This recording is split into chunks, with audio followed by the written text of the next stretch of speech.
नमस्कार। आजिर ही विशेष आलोचना को स्वागत। हिंदू परंपरा रे भगवान गणेश को सुख समृद्धि और सफलतार प्रतीक मानि निया जाए एक कथा तो आम समस्त को जना।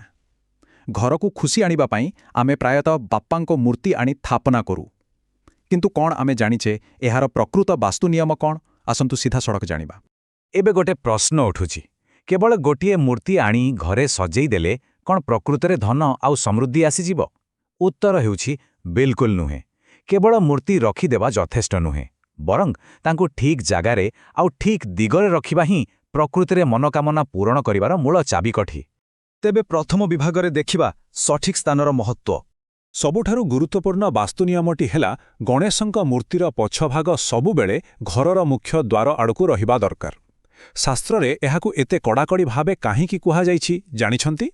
कारण एहा सीधासळक घर भितरकु आसुथिबा सकारात्मक शक्ति बा पॉजिटिव एनर्जी को कंट्रोल करिथाए। एहा एकदम जरूरी। वर्तमान द्वितीय विभाग शुभ दिग एवं शुभ रंग। मूर्ति को सबुबेले घरर पूर्व किंबा पश्चिम दिगरे रखिबा सबुठारु बढ़िया, आउ सेथिरु भी पूर्व दिग होउची बेस्ट।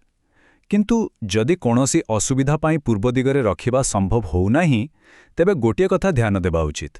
जेतेबेले केही पूजा करूछंती तांको मुह जेपरी उत्तर किंबा पूर्व दिगकु रहे। एबे आसंतु जानिबा समृद्धि को चुंबक परि किए टाणी आणे। ताहा हेउची धड़ा रंग।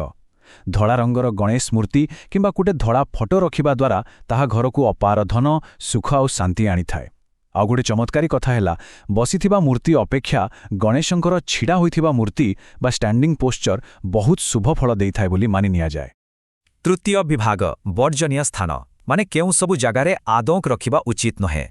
एठारे वास्तुर किछि कठोर नियम अछि जाहाकु आदौ अणदेखा करिहेब नाही। सबुठु बड़ कथा, प्रभुंक मूर्ति को केबे भी दक्षिण दिगरे रखिबा उचित नुहे।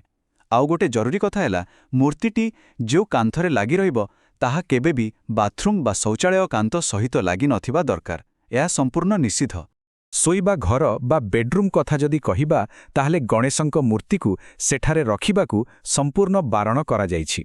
तथापि जदि स्थानर अभाव थाए और रखिबाकू बाध्य हेउछंती तेबे केवल उत्तर पूर्व कोण ही व्यवहार करंतु। आउ हाँ, गोटे कथा खास ध्यान देबाकू पड़िबो जे विश्राम नेबा बेले पाद केबे हेले मूर्ति आड़कू जेपरि न रहे, एहाकू निश्चित करिबा निहाती दरकार। चतुर्थ विभाग अन्यान्य अत्यंत शुभ नियम। आमर एही वास्तु प्रस्तुति को पूरा करिबा पई गोटे छोट किंतु बहुत पावरफुल उपाय अछि। सेइटा हेला चाउଳ अर्पण। भगवान को मूर्ति आगरे गोटे छोट गिनारे अल्प किछि चाउळ रखिबा अत्यंत शुभ मानि निया जाए। एहा घरर पॉजिटिव एनर्जी को द्विगुणित करिवारे एक बड़ माध्यम भावे काम करे। शेषरे एही गभीर कथाटी को मने रखिबा जरूरी जे केवल भक्ति यथेष्ट नुहे, बरं सठिक दिग और सठिक स्थान ही प्रकृत समृद्धिर द्वार खोली थाए। खाली आनी मूर्ति रखिदेले हबनी, शक्तिर सठिक प्रवाह नितांत दरकार। तेणु आज ही निज घरर सेटअप को थरे चेक करि नियंतु, कौन समृद्धि आसीबा पाई सबु किछि ठीक अछि त। आमर एही एक्सप्लेनर सहित जोड़ी होइथिबारु अनेक अनेक धन्यवाद।